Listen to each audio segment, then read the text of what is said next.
সরলার শাশুড়ি রূপচর্চা ছাড়া আর কিছুই বুঝতো না। গ্রামের যত বউ ছিল সরলার শাশুড়ি মনে করত সমস্ত গ্রামের বউদের মধ্যে সেই সবচেয়ে বেশি সুন্দরী। অন্যদিকে সরলার গায়ের রং ছিল কালো, সেই জন্য শাশুড়ির কাছে তাকে প্রতিনিয়ত কথা শুনতে হতো। এমনকি ঘরের যাবতীয় কাজ সরলা একাই করত।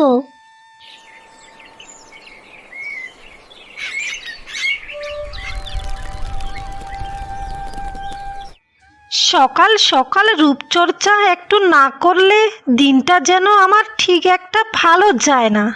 দিন দিন আমি যেন আরও ফর্সা এবং আরও বেশি সুন্দরী রূপসী হয়ে উঠছি। আমার মুখটা কত সুন্দর দেখাচ্ছে।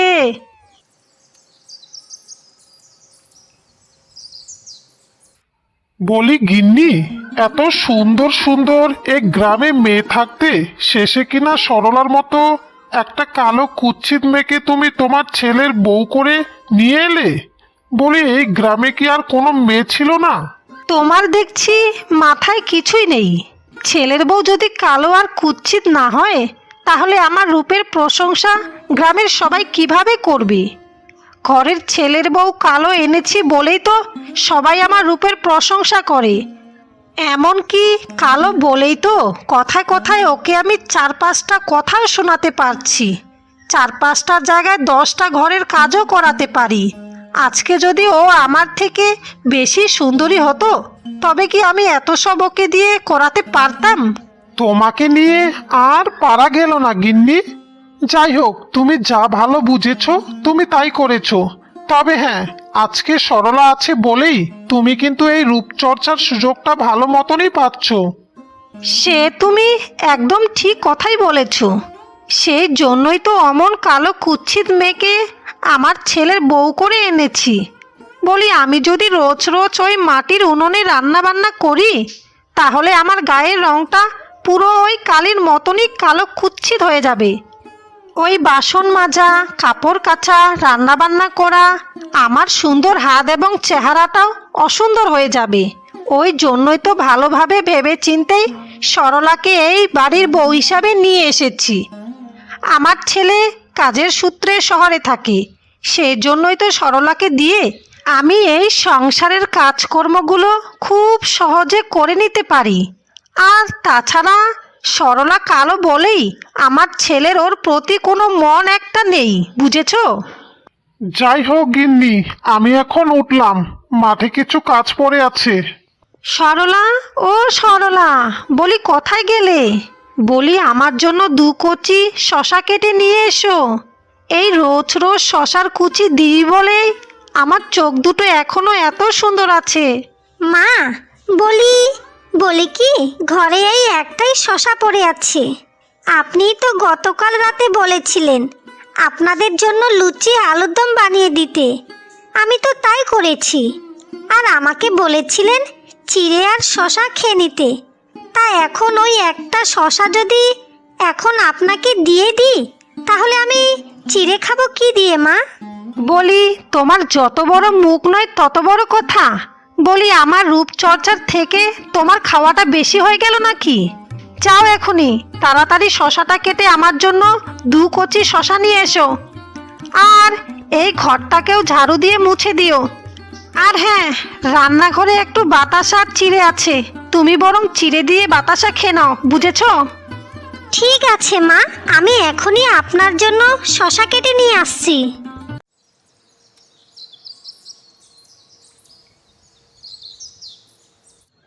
আমি যা ভালো মন্দ রান্না করে দিই তার বেশিরভাগটাই আমি খেতে পারি না। ভাবলাম আজ একটু চিড়ে দিয়ে শশা খাবো, আমার সেটাও আর হলো না। যাই হোক, এখন তাড়াতাড়ি মাকে শশাটা কেটে দিয়ে আসি।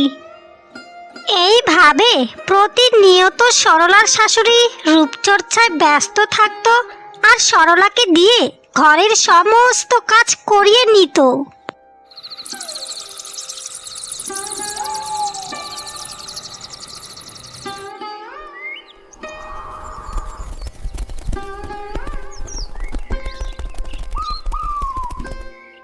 বুঝলি রূপা, তুই আজকে ভালো দিনেই এসেছিস।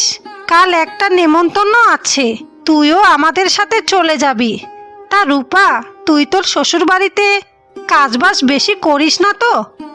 দেখ বাবা, তুই বেশি কাজবাজ করলে কিন্তু তোর এত সুন্দর রূপটা একেবারেই নষ্ট হয়ে যাবে। না না মা, আমি ওই বাড়িতে কোনোই কাজবাজ করি না। ঠিক যেমন তুমি বাড়িতে পায়ের উপর পা তুলে খাও, আমিও ঠিক তেমনই ওই বাড়িতে সব রান্না শাশুড়িকে দিয়েই করিয়ে নি। এমনকি আমি সব কাজ শাশুড়িকে দিয়েই করাই। এই না হলে তুমি আমার মেয়ে? দাঁড়া, সরলাকে ডাকি, একটু গরম গরম চা খেতে ইচ্ছে করছে। সরলা, এই সরলা, বলি আমার জন্য 1 কাপ গরম গরম চা নিয়ে এসো তো। এই নিন মা, আপনার চা। বলি কাল একটা নেমন্তন্ন বাড়ি আছে, তা তুমিও আমাদের সাথে যাবে। কালকে তোমার আর আলাদা করে রান্না বান্না করতে হবে না। আর হ্যাঁ, অত সাজগোজ করানোর কোনোই দরকার নেই। এই যেমন আছো ঠিক তেমনভাবেই যাবে। ঠিক আছে মা, আর তাছাড়া আমি তো কোনো দিনেই সাজগোজ তেমন একটা করি না।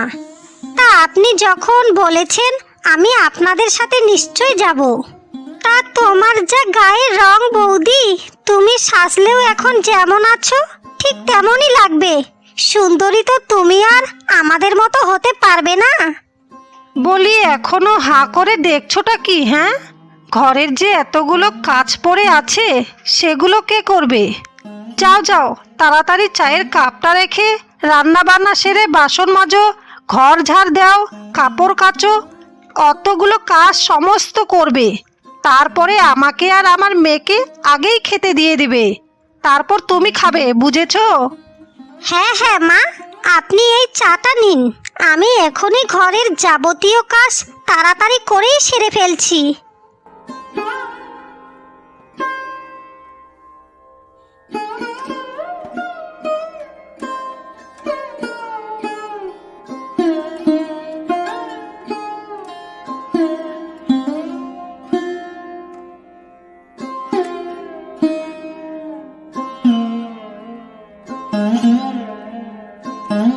বুঝলি রূপা, তোকে কাল একটা ভালো শাড়ি আমি দেব।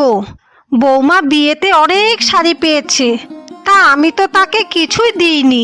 সবেই আমার আলমারিতে আমি যত্ন করে রেখে দিয়েছি। ওখান থেকে তোকে একটা ভালো শাড়ি বের করে দেব।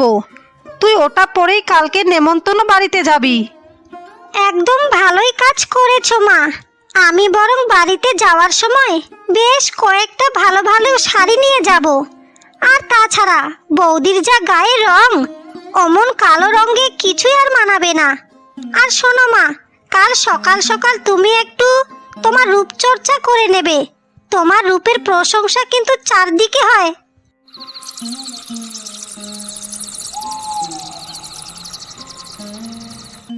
সত্যি আমি কালো বলে আমাকে সবাই কত কথা শোনায়, এমনকি কথায় কথায় খালি অপমানও করে আমার গায়ের রংটা শুধুমাত্র কালো বলে।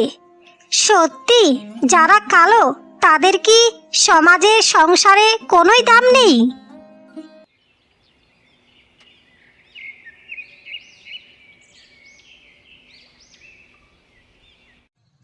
অবশেষে একটা বাড়ি পেয়েই গেলাম।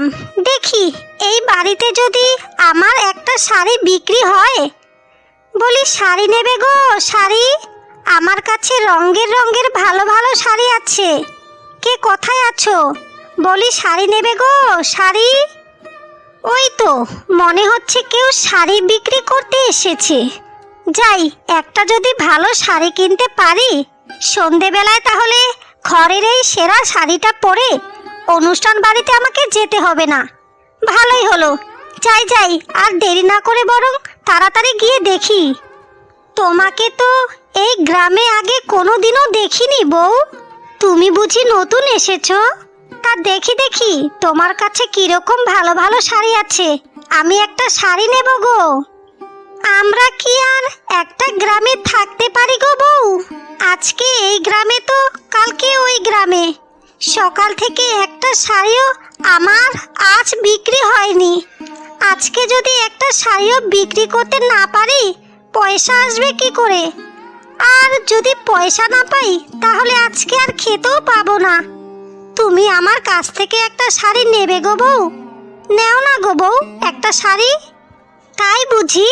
তা আমি তো এখন রান্নাই করছি, তুমি বরং আমার কাছে বসে গরম গরম দুটো ভাত খেয়ে নিও। আর আমাকে একটা পিঙ্ক কালারের শাড়ি দেখাও দেখি। তুমি আমার ভারী উপকার করলে গো বউ।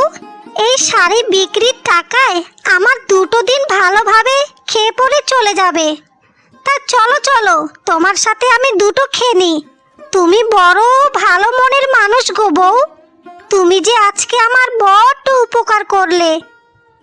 হ্যাঁ হ্যাঁ, চলো চলো, আমার সাথে ভেতরে চলো, তোমাকে বরং দুটো গরম গরম খেতে দিয়ে দিই।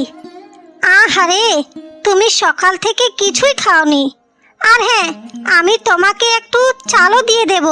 যাওয়ার সময় তোমার ওই পুটলিতে একটু চালও নিয়ে যেও, কেমন?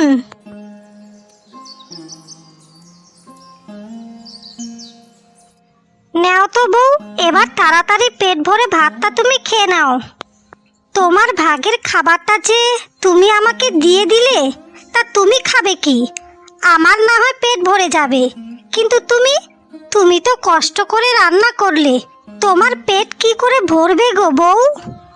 ওসব নিয়ে তুমি কোনো চিন্তা করিও না, আমি না হয় একটু মুড়ি বাতাসা খেয়ে নেব। আসলে অতিথি হলো নারায়ণ, তুমি অভুক্ত আছো, আর আমি তোমাকে খেতে না দিয়ে আমি নিজে কি করে খাবো বলো তো? এই তো, আমাকে কত সুন্দর লাগছে। এভাবে রূপচর্চা করলে আমার রূপটা যেন আরও ফেটে পড়ে। সত্যি, কালকে অনুষ্ঠান বাড়িতে আমার পাশে যখন আমার ওই কালো কুৎসিত বৌমাটা দাঁড়াবে, তখন তাকে দেখে সবাই যা হাসাহাসি করবে, সেটা ভেবেই যে আমার আনন্দ হচ্ছে, কি বলবো।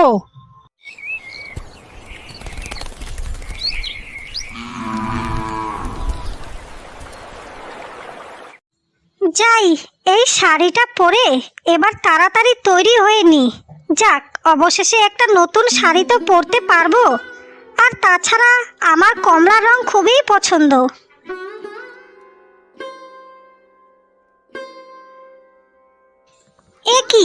এ কি হলো আমার সাথে? এ কি হলো? আমি তো নিজেকে কিছুতেই চিনতে পারছি না।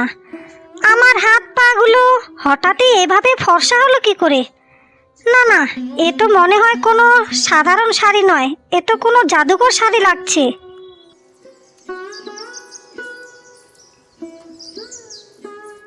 মা, আপনারা বুঝি এখনো তৈরি হননি?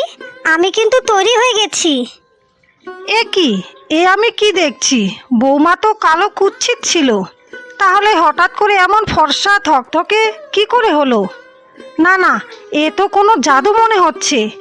এই মেয়ে, বলি, তুমি কিভাবে এত ধকধকে ফর্সা হলে বলো তো? তোমার গায়ের রং তো কালো কুচকুচে ছিল, তাহলে এমন কি করে হলো? আমি কিছুই জানি না মা, আমি কিছুই জানি না। আজ সকালে একজন বউ বাড়িতে শাড়ি বিক্রি করতে এসেছিল, আমি তার কাছ থেকেই এই কমলা রঙের শাড়িটা নিয়েছিলাম। আর এই শাড়িটা আমার গায়ে দেওয়ার পরেই সব কিছুই আমার পরিবর্তন হয়ে গেল। আমি তো নিজেকে দেখেই পুরো অবাক হয়ে গেছি। বুঝলাম, ওই শাড়িতেই কিছু জাদু আছে। বৌদির অমন কালো কুচকুচে গায়ের রং যদি এমন ধকধকে সাদা হতে পারে, তবে আমিও যদি ওই শাড়িটা এখন আমার গায়ে দিই, তাহলে আমিও আর ফর্সা এবং আরও রূপসী হয়ে উঠব। শোনো বৌদি, তুমি এই বাড়ির কেউ নও, তোমাকে তো আমরা এই বাড়ির কেউ মনেই করি না। একটা কাজ করো, তুমি তোমার ওই আগের শাড়িটা পরে আমাদের সাথে অনুষ্ঠান বাড়িতে যাবে। আর তোমার এই নতুন কমলা শাড়িটা তুমি খুলে আমার জন্য নিয়ে এসো, ওটা পরেই আমি অনুষ্ঠান বাড়িতে যাব। এই যে, বলি, হাঁ করে তাকিয়ে আমাকে দেখছোটা কি? বলি, তাড়াতাড়ি শাড়িটা আমাদের খুলে দাও না।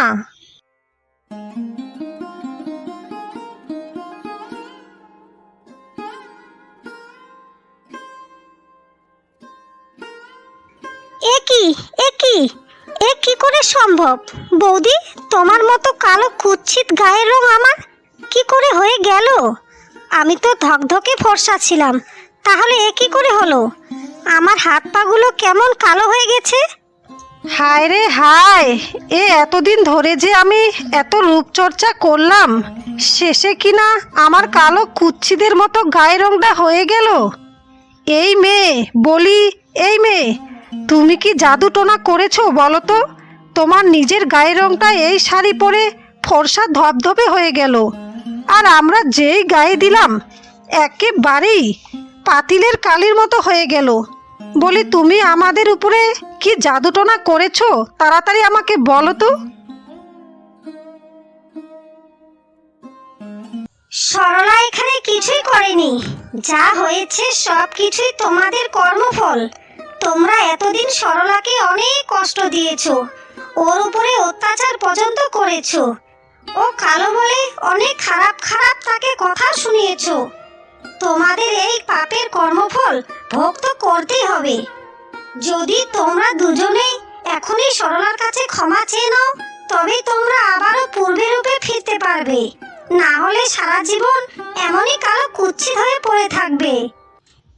আহা, বৌমা বৌমা, তুমি আমাকে ক্ষমা করে দাও।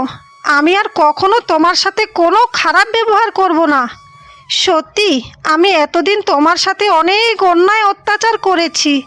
এমনকি তুমি কালো বলেই, তোমার চেহারাটা খারাপ দেখতে বলেই তোমাকে অনেক কথাও শুনিয়েছি। আমি আর কোনো দিনও জীবনও এমন কাজ আর কোনো দিনে করব না বৌমা, তুমি আমাকে ক্ষমা করে দাও। না না বৌদি, আমিও তোমাকে অনেক খারাপ খারাপ কথা শুনিয়েছি। সত্যি কারো গায়ের রং নিয়ে কখনো তাকে ছোট করা উচিত না। মানুষের মনটাই হলো মানুষের আসল পরিচয়।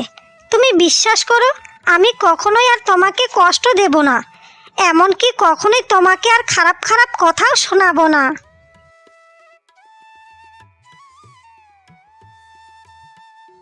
ঠিক আছে মা, আমি আজকে খুব খুশি।